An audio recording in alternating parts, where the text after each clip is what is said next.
नमस्कार साथियों, मेरे YouTube चैनल झांसर ब्लॉग पर आपका एक बार पुनः स्वागत, वंदन और अभिनंदन है। और आशा है कि आप लोग स्वस्थ और मस्त होंगे। और साथियों, एक और बहुत ही महत्वपूर्ण सूचना और अपडेट को लेकर के मैं अपने चैनल के माध्यम से हाजिर हूँ। पर उसके पहले यदि अभी तक आपने मेरे चैनल को लाइक, कमेंट और सब्सक्राइब नहीं किया है तो प्लीज़ चैनल को सब्सक्राइब कर लें और बेल आइकन के ऑन नोटिफिकेशन के बटन को ज़रूर दबाएँ, ताकि समय समय पर चैनल के माध्यम से अपलोड की जाने वाली सूचनाएँ और वीडियो आपके पास सबसे पहले पहुँच सके और आप उसका लाभ प्राप्त कर सकें। तो साथियों, आज हम जिस सूचना और अपडेट को लेकर के आए हैं, ये सूचना है अतिथि शिक्षकों के संबंध में। तो साथियों, जैसा कि आप लोगों को ज्ञात है कि मध्य प्रदेश में अतिथि शिक्षकों के महापंचायत का आयोजन किया गया था भोपाल में आज दिनांक को। तो उसी के संबंध में यह महत्वपूर्ण सूचना है जो प्रदेश के वर्तमान मुख्यमंत्री माननीय शिवराज सिंह चौहान जी द्वारा आज की गई है। तो साथियों, आइए हम देखते हैं कि वह कौन सी महत्वपूर्ण सूचनाएं और अपडेट हैं और घोषणाएं हैं जो अतिथि शिक्षकों के संबंध में की गई। तो साथियों, इसमें सबसे पहली जो महत्वपूर्ण घोषणा है वह यह है कि अतिथि शिक्षकों का मानदेय बढ़ा दिया गया है और मानदेय उनका जो वर्तमान में है उसे दोगुना कर दिया गया है।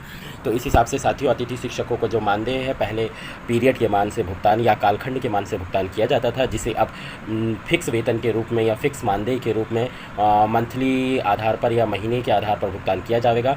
जिसमें वर्ग 1 के अतिथि शिक्षक जो पूर्व में 9,000 रुपये का मानदेय भुगतान प्राप्त करते थे उन्हें 18,000, अतिथि शिक्षक वर्ग 2 जो पूर्व में 7,000 या वर्तमान में 7,000 प्राप्त कर रहे हैं उन्हें 14,000, तथा अतिथि शिक्षक वर्ग 3 जिन्हें 5,000 रुपये मानदेय प्राप्त हो रहा है उन्हें 10,000 रुपये मानदेय भुगतान किया जाएगा। इसी प्रकार साथियों, जो महत्वपूर्ण घोषणाओं में दूसरी घोषणा है वह है कि जो अतिथि शिक्षकों का अनुबंध या एग्रीमेंट किया जाता था तो उसमें यह प्रावधान किया गया था कि अतिथि शिक्षक को कोई निश्चित अवधि के लिए नहीं रखा जाएगा। यदि बीच में कोई स्थानांतरण या नई भर्ती से कोई भी उस पद के या उस विषय के अनुकूल शिक्षक उस संस्था में पदस्थ हो जाता है तो अतिथि शिक्षकों का अनुबंध या एग्रीमेंट समाप्त कर दिया जाएगा। तो इसी क्रम में एक नई घोषणा और एक नया प्रावधान किया जा रहा है कि अब जो उनका एग्रीमेंट होगा वह पूरे साल भर के लिए या पूरे शैक्षणिक सत्र के लिए होगा, उन्हें बीच में नहीं निकाला जाएगा। तो साथियों, ये दूसरी महत्वपूर्ण घोषणा थी। इसी क्रम में साथियों, जो तीसरी महत्वपूर्ण घोषणा की गई है वह यह है कि जो मध्य प्रदेश में शिक्षक भर्ती आयोजित की जाती है, पात्रता परीक्षा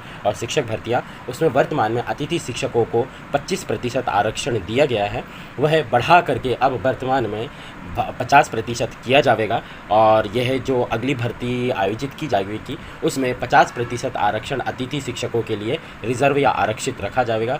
यह तीसरी महत्वपूर्ण घोषणा थी साथियों। और जो अगली चौथी महत्वपूर्ण घोषणा है उसमें अतिथि शिक्षक साथियों के लिए बोनस अंक का प्रावधान किया गया है। और यह बोनस अंक का प्रावधान उस उच्च शिक्षा विभाग के अनुसार या उच्च शिक्षा विभाग में जो प्रावधान लागू हैं उसके अनुसार किया गया है। तो साथियों, इसमें प्रतिवर्ष के मान से अतिथि शिक्षकों को 4 अंक का बोनस अंक दिया जाएगा और यह बोनस अंक अधिकतम 20 अंकों तक दिया जाएगा। तो यह भी एक महत्वपूर्ण घोषणा है।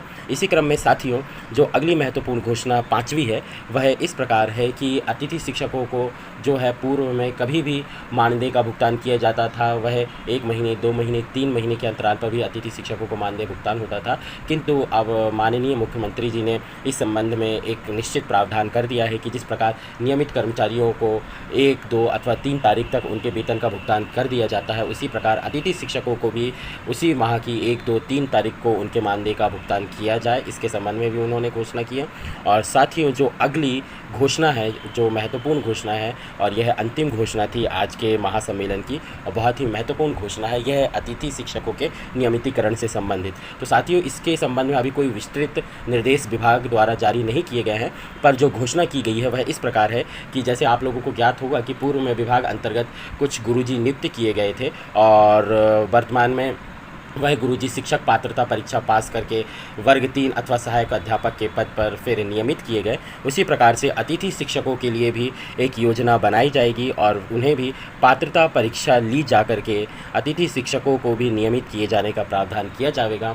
और इसमें RTE अर्थात राइट टू एजुकेशन, जिसे हम शिक्षा का अधिकार अधिनियम कहते हैं, उसके अंतर्गत मुख्यमंत्री जी ने यह स्पष्ट किया है कि जो D.Ed अथवा B.Ed के प्रावधान है वह यथावत रहेंगे, पर इन्हें भी गुरुजी के समान नियमितीकरण के प्रावधान किए जाएंगे और पात्रता परीक्षा आयोजित की जा करके इन्हें इस संबंध में विभाग अंतर्गत नियमित किया जाएगा। तो साथियों, यह आज भोपाल में आयोजित हुए अतिथि शिक्षकों के महापंचायत से संबंधित एक महत्वपूर्ण सूचना थी और इसमें जो घोषणाएं की गई हैं वह भी अतिथि शिक्षकों के संबंध में बहुत ही महत्वपूर्ण घोषणाएं थी। तो साथियों, आशा है कि आप लोगों को वीडियो पसंद आया होगा और कैसा लगा प्लीज़ कमेंट बॉक्स में कमेंट करके ज़रूर बताएं। और यदि आपको कहीं संशय की स्थिति लगती है तो आप उस संबंध में भी मुझसे प्रश्न कर सकते हैं।